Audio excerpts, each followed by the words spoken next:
RTCI nous réunit.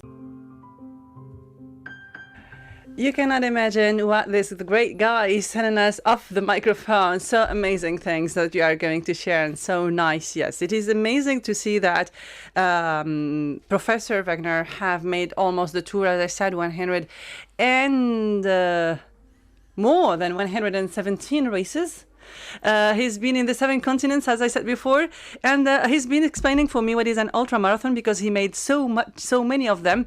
An ultra marathon, he explained that it is more than 42 miles, 42 kilometers. Yeah, and he made thousands, hundreds of them. So let's start from the beginning with you, Professor Brent Weigner. It seems that you've been a teacher for a long time, teaching geography for high schoolers, teenagers. Junior high, yeah. Junior high. 12 and 13-year-olds. Yeah. So how did it come to you to be more into the race field? Was it a passion since the beginning, or just it came to you, why not trying to do something? I mean, you are now 68 and you are still into the marathon, and people, I suppose, everywhere you go are so amazed and surprised to find an old man still doing records. I mean, he's overpassing the limits of the physical condition. Well, I think because when I was a little kid, I couldn't sit still. Mm-hmm. I rock back in my chair, I move around, I always played games outside, and so in elementary school I did field days, mm-hmm. and then I got to junior high and I started doing track, football, basketball, wrestling, and I just kept moving and mm-hmm. started running cross country. They didn't have it in junior high. But when I got to the high school, Central High School in Cheyenne, Wyoming, that was the first time I went out for the cross-country team. Right.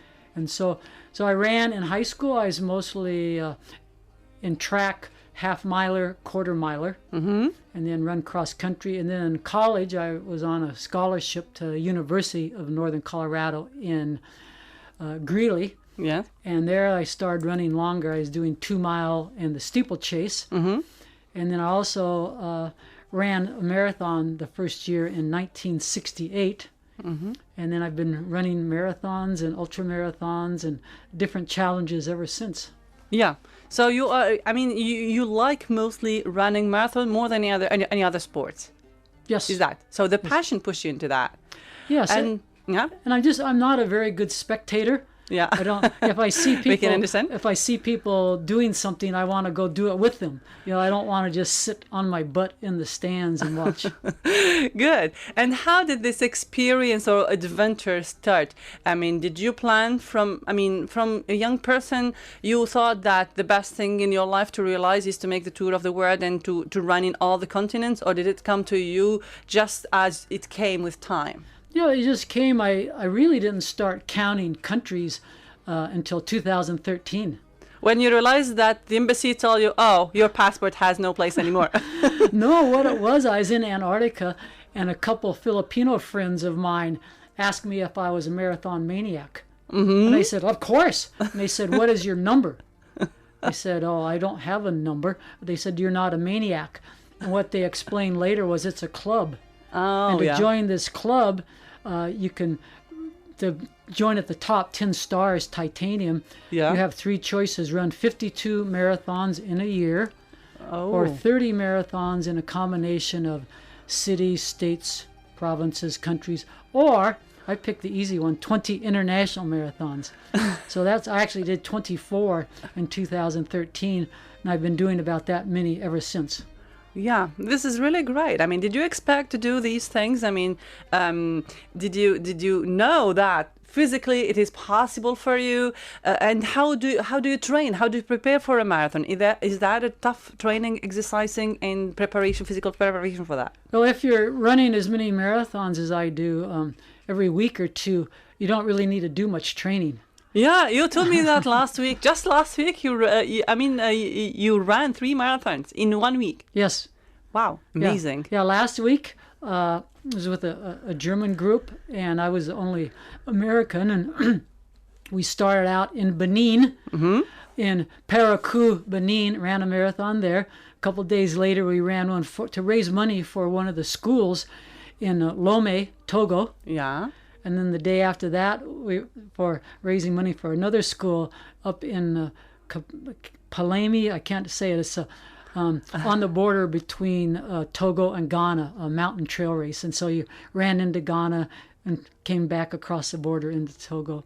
Yeah. So you are mixing the passion with the humanitarian. Yeah, about 80 miles. 80 miles. Yeah, and that's important that you mentioned that, though, because, if you're just running for yourself, that's kind of a selfish attitude to have. So, but if you know you're raising money for other charities or for children, yes. Matter of fact, I'm going to do a marathon in Rwanda, and it's to raise money for the street kids that live on the streets.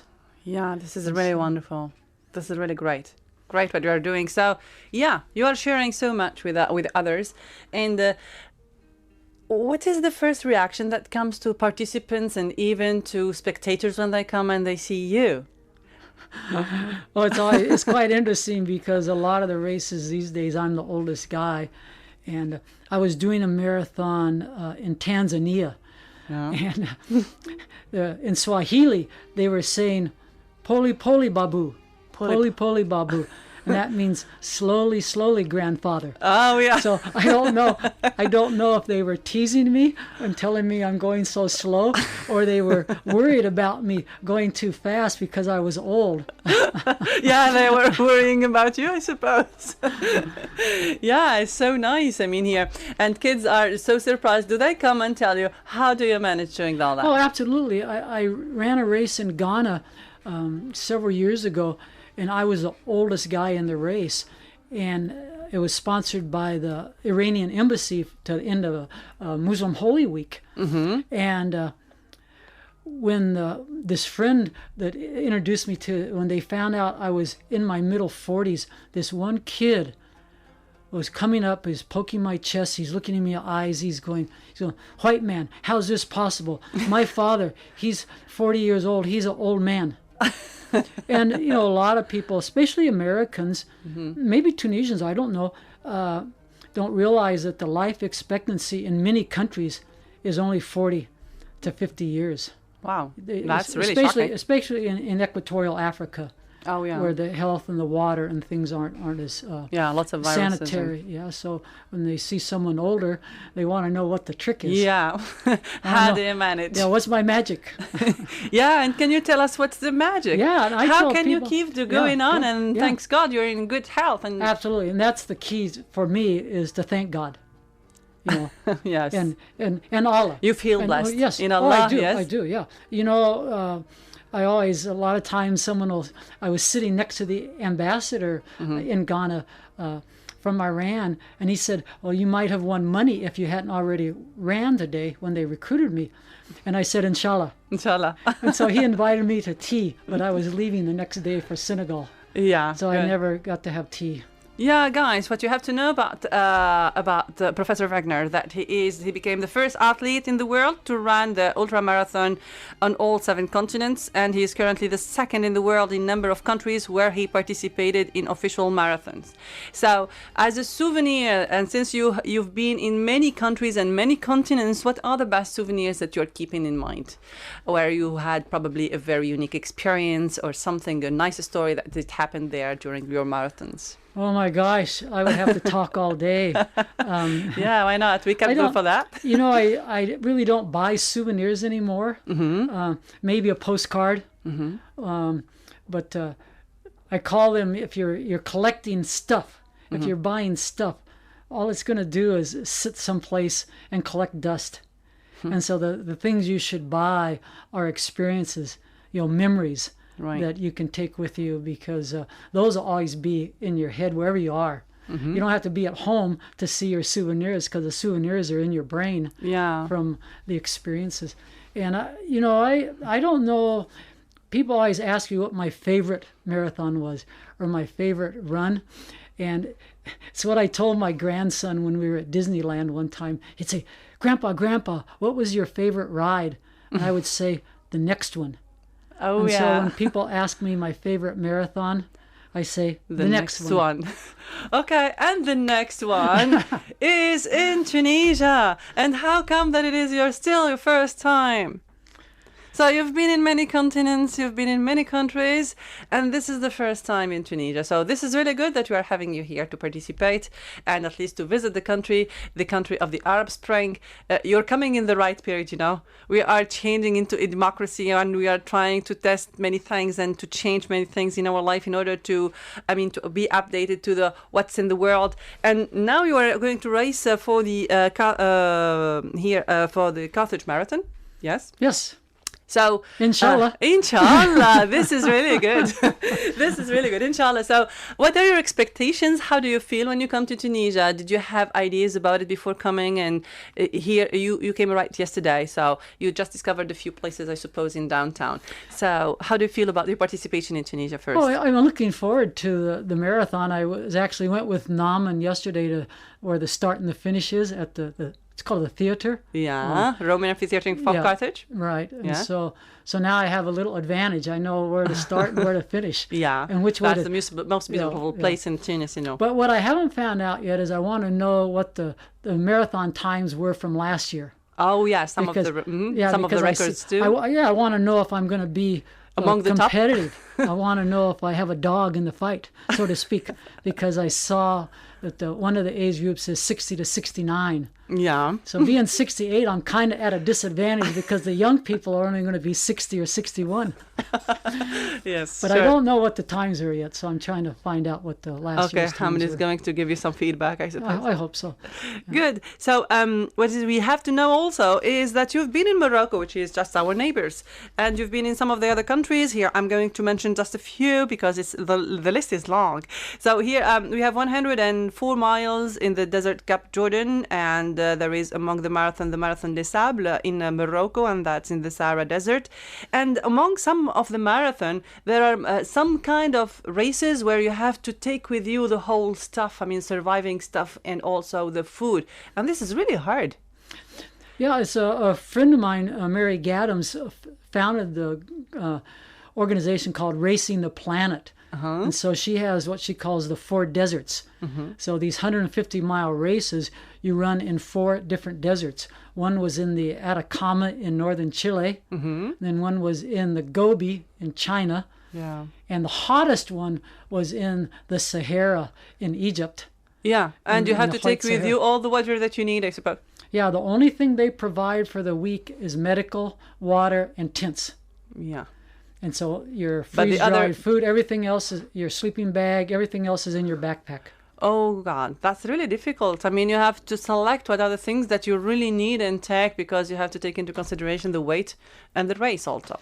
But yes, these events are like an epiphany because you aren't on Facebook, you're not watching television, you're not shopping. Yeah. All you're really worrying about is staying alive and managing your race, eating and drinking and taking care of yourself. And so it simplifies life to the simplest. And it's very simple. You realize that you don't need a lot of things in the world to stay alive for a week. Sure. So you have a little bit of understanding what happens in these war-torn countries where migrants are forced out of their homes and they're just walking for sometimes hundreds of miles with just stuff on their back and nothing else. So It gives you a little bit of insight into that. Good. Yeah, you are experiencing that in a way. You understand it.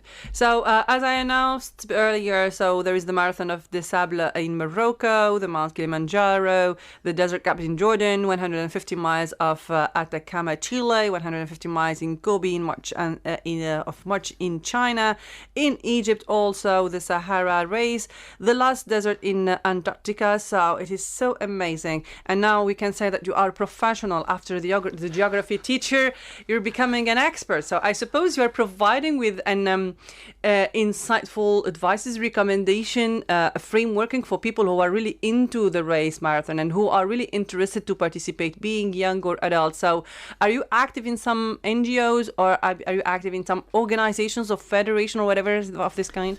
And my wife and I just retired year before last. We were the race directors for the Wami Marathon races. Mm-hmm. So you could do a 5-kilometer, half marathon, or an ultra marathon, 50-kilometer. Yes. And so we did that primarily to raise money for the Cheyenne Boys and Girls Club. Yeah. in Cheyenne. And and I was on the board of directors of that for a while. And so I've been on several different boards, that were close to my heart with my passions for, especially young people and cancer survivors. Yeah, and this is something important, and I loved it. I mean, just to tell people that, can you imagine that a fighter like this, like an athlete like this, a professor like this, he survived cancer 3 times? How did it come? Well, it was funny because when I graduated from high school, I thought, well, my father and both my uncles were in the military. They were in the Navy. So I thought, well, I will go into the Air Force. Yeah. And so I took ROTC, which is Reserve Officer Training Corps, when I was at university. And so my senior year, when I was getting ready to graduate, my commanding officer called me in and he says, well, sorry, Mr. Weiner, I have bad news for you. Your military career is over. And I started laughing at the guy. I said, sir, that's a funny one. You do know I'm a track star. He says, no, I know you're supposed to be dead. Didn't your parents ever tell you? And I said, sir, your parents will not tell you you're supposed to die. Well, you were. Here's your medical records. Have a nice life. Wow. And so my parents had never told me. But when I started reading the medical records, they gave me less than a 1% chance of surviving 5 years. 1%? And they called it clinical survival, meaning you survive 5 or more years. And they said that it would probably be I would die in 6 months to a year. But my parents never told me. So that was the surprise. Yeah. So it was probably good because this was during the Vietnam War, and I was certified I was going to be a navigator. So I might have been in a plane and shot down in North Vietnam and never run a marathon. Yeah, and thanks God. Yes, you survived cancer and you made the tour of the world and you've been in many countries and you did it, and that's really great. Probably that's a lesson for many people. I mean, here, cancer does not kill people, but really, if you are really going to give up, that's what is really dangerous. What would you advise young people? I mean, those who are not really into sports at all, those who are not practicing any physical exercise and any determination in life? Well, I would say that what my father told us kids when we were born, because we came home from school and one of us was complaining about, well, we deserve blah, blah, blah. We deserve something. And Father Weiner says, young man, only thing you deserve in this world is your birthday suit. And I didn't know what birthday suit was. So I had to ask I had to ask my mother later. And your birthday suit is what you're born with. Your nakedness. Oh, yeah. That is the only thing you deserve. Everything else you have to earn. Sure. So this is a good lesson. Yeah, when I was teaching my kids, my 2 sons plus the students at school, I would tell them that if you really want to do something, don't just wish for it. A wish is a wish. But a goal, a plan is something you write down and you plan to proceed and have a method of doing that. Yeah. And you have to have a passion about something. If something's not punching your button, you're not going to get out there and do anything. But probably the most important thing is some type of exercise, activity. You've got to work out. You don't have to be a sports star or anything, but you need to move. You need to walk. You need to ride a bike, swim. Work in the garden. Yeah. That's the least that you can do. That's the least that you can do. And exercising is very important for health. And here is, a living example. He survived cancer. And some of the experts said that really physical exercise can help in the treatment of some types of cancer in a way. So here, it's amazing to have you. And it's amazing to read about your biography and about the records that you realized. And it's so nice to see that a 68-year man is still participating everywhere. He goes everywhere. What is next stop after Tunisia, probably? What are you expecting? What is the country that you really want to participate in a marathon? Well, I'm meeting my wife next week, and we're going to Bhutan. Is it easy to manage all these things with your wife far away? A little bit difficult, but the hardest part isn't the marathon, it's the traveling. Yeah. because getting visas, it seems. Yep. Oh, I love Tunisia because the visas in Tunisia are easy. Oh, yeah. Yeah, I loved it. I got to the airport and just whoop, right through. So easy. Good. So Bhutan will be the next marathon, and then I have at least 2 a month scheduled. Oh yeah. So then I'm going to do one in Malaysia on this island where the city of Miri, Miri, and it's real close to Borneo. I suppose it's a nice and wonderful place. Yeah, and then I'm going to do one in Guam, in the South Pacific. Wow. And also going to do one in Sri Lanka. Sri Lanka. In Colombo. Nice. So you have plans for the coming already period. Down, like it's I told already you planned. Yeah. If you don't write it down, it's just a wish. If you write it down, it's a plan. No wishes for Professor Brent. No wishes. Plans. Plan for your future, and that's the best thing to reach your dream and to reach your objective. So thank you, Professor Brent Weigner. So for all those who want to follow you, there's still the Facebook page, the social network. You have a page with your own name, I suppose. Yes, I'm a freak of sorts because my student taught me this. He comes to class one day. This is before I knew anything about Google. Yeah. And he says, Dr. Weiner, I Googled you last night. I said, you. Young man, don't get smart with me, because I didn't know what he was talking about. And so, surprisingly enough, if you put my first name Brent and my last name, I pronounce it Weiner, but it should be Weigner. But in quotes, yes, all the hits are about me. I am the only person in the world with that name. Wow. It's freaky. Now, is that easy. freaky? Yeah, it's weird. So easy to reach you then. Oh, yeah, I have no secrets. If you want to know something about this crazy old man, you just do that. Google it. Google it, Brent Weigner, and it's Weijner. So that's really easy. You can follow him wherever he goes. You can know about his records. You can know about the background. You can be inspired. Why not? It's so fantastic. And he is actually present, and he's going to participate in Tunisia on the Carthage Race Marathon. That is on February the 26th. I suppose it's by the weekend. On Sunday. On Sunday, it begins at 9 o'clock in the morning. 9 o'clock in the morning. It's 1 day race, or is it 2 days? One day. 1 day. Yep. So it starts from Carthage, and where does it end? Same place it starts. Same place. So they are going to make a tour and get back to the Roman theater is. Yeah. It's a wonderful place. And so there are over 100 international runners. 100 international runners. So it's so amazing. For those who are really interested to have a look at it, why not? It's Sunday. It's so great, and the weather is so fine. Go and have a look and encourage these participants. It's so, this is really enriching as an experience. You can meet them. You can talk to them. It's so nice. Thanks a lot for coming here in our studio. Yes, thank you. And I want to thank Naman for organizing, being the race director. This fantastic event. I hope people come out. We really thank Norman Hamid. He's really an active man. He's a really great man. As soon as he came back, he said that the race is going to be so great this time, and he's still innovating from one edition to another. There are changes, there are improvements, and this is what is really nice, is that we want people to know about Tunisia. We want foreigners to come and see how Tunisia is really good and how it is important to promote health and to promote sports, because that's the basic of a good life, positive life. Back to music again, and later on we'll be back with our young people. Now we are going to speak about NGOs, and it is the Association des Jeunes Actifs. They are going to talk about an exhibition about photography. It's so nice. If you want to learn more about it, stay tuned.